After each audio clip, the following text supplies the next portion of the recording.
sexto ano, e aí, tudo bem? Espero que sim. Estamos aqui preparando mais uma aula para vocês. Olá, sexto ano, sejam bem-vindos a mais uma aula de matemática. Neste momento nós iremos dar início ao nosso estudo do capítulo 2 do livro 4 de vocês. O tema é operações com números decimais.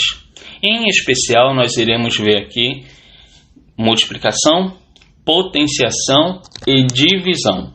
Pois bem, me acompanhe. Em uma multiplicação com números decimais, efetuamos a multiplicação com os decimais sem nos preocuparmos com a vírgula. Em seguida, acrescentamos a vírgula ao produto, deixando à sua direita uma quantidade de algarismos iguais à soma da quantidade de casas decimais dos fatores. Por exemplo, eu tenho aqui o número 3,49 multiplicado por 2,5. Percebam que no primeiro número possuo duas casas decimais, ou seja, dois algarismos depois da vírgula. E enquanto no segundo número eu possuo apenas uma casa decimal após a vírgula. Efetuo a multiplicação do primeiro pelo segundo de maneira natural, sempre da direita para a esquerda. E em seguida, quando eu obter o resultado final, ou seja, o produto, eu somo a quantidade de casas decimais dessa multiplicação. No caso, tenho duas da primeira e tenho uma da segunda. 2 mais 1, 3, ou seja, a vírgula irá andar 3 casas decimais para a esquerda. Agora, para vocês irem treinando um pouco, eu deixo a página 36, as questões 1 e 2 para vocês treinarem um pouco. Agora nós vamos ver uma parte da potenciação. Primeiramente, devemos lembrar que uma potenciação consiste em multiplicar a base a quantidade de vezes indicada pelo expoente. Observem aqui o exemplo, onde eu tenho 2,1 elevado ao cubo. Temos então que o expoente é o 3 e a base é esse 2,1. Logo, essa potenciação se dá da seguinte maneira: 2,1 vezes 2,1 vezes 2,1. A multiplicação vai ocorrer de maneira natural, sempre 2 a 2, como nós vimos no exemplo anterior.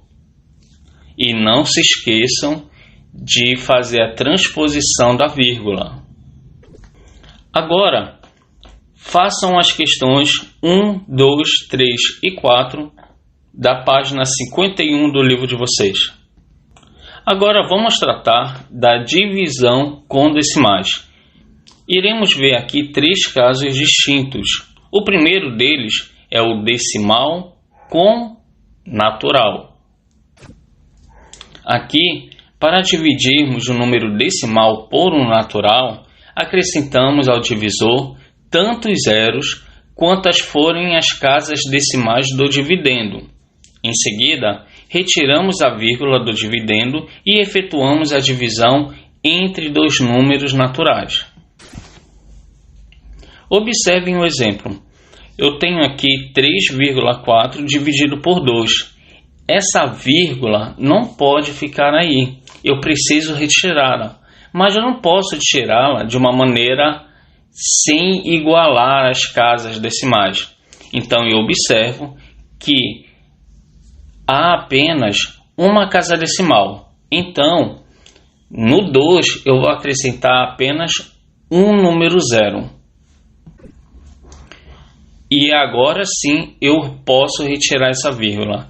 Ou seja, é necessário igualar as casas decimais para que se haja a possibilidade de ocorrer a divisão.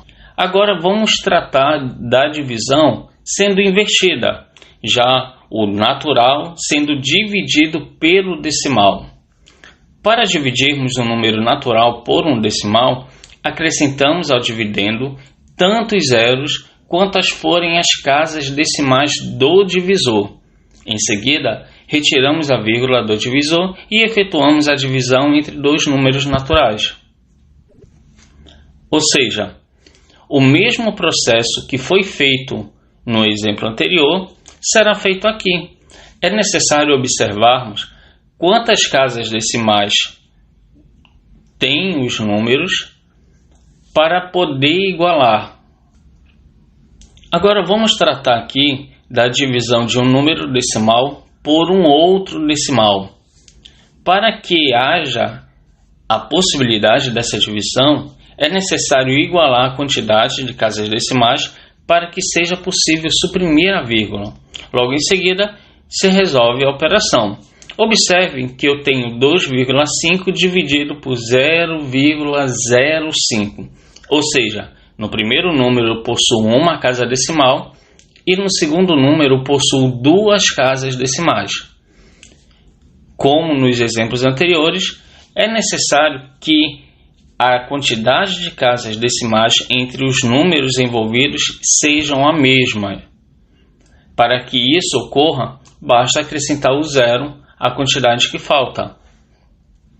E a partir do momento que ocorrer essa igualdade de casas decimais, basta suprimir a vírgula, ou seja, basta retirá-la. Agora vamos tratar de um tópico bem específico, que é a dízima periódica. Se um número decimal tem infinitas casas decimais, ele é chamado de dízima. Se nesse número decimal há algum algarismo ou grupo de algarismos que se repetem infinitamente, essa dízima é chamada de periódica. E o algarismo ou grupo de algarismos que se repetem é chamado de período. Agora eu deixarei para vocês as questões 1 e 2 da página 51. Bom treino e boa aula! Bom, por aqui terminou a nossa aula. Espero que vocês tenham compreendido e entendido os conceitos que foram aplicados. Façam as atividades propostas que estão no livro de vocês e qualquer dúvida, entrem em contato conosco que iremos ajudá-los nas resoluções. E tenham um bom dia, uma boa tarde, uma ótima noite e lembre-se, cuidem-se.